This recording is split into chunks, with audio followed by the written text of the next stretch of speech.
गई ना। अब अगर खामोश रहेंगे तो मैं चेक करूंगा, जो मैं पूछूंगा उसका उतना जवाब देना है। बच्ची का नाम जरमीन, और उम्र? 4 साल। ठीक है। और शौहर का नाम? जिशान। ठीक है। डॉक्टर को दिखा दी बच्ची?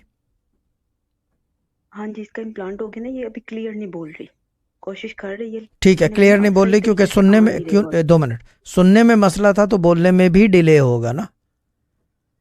जी। हाँ, तो फिर लाजमी चीज़ है, क्योंकि सीखेगा नहीं तो बोलेगा कैसे, क्योंकि बच्चा पहले सुनना सीखता है फिर बोलना। तो अभी ये इंशाल्लाह हो जाएगा। पढ़ क्या रहे हैं? एक बार यासीन कर दे मुबीन 786 बिस्मिल्लाह और 6000 बार या लतीफ़। ठीक है। और दूसरी चीज़ ये कि इसको ये जो इस तरह के वर्ड्स होते हैं ना, जैसे कि कलमा पढ़वा रहे हैं, कोशिश कर रहे हैं, ये ना करवाएं अभी फ़िलहाल। जी। ठीक है ना, जी। तो जल्दी बोल और पड़ेगी। ये कुछ। जी। ठीक है ना, ये तो हो गई बच्चे जी। की बात। This was a Sufi Guidance Channel production.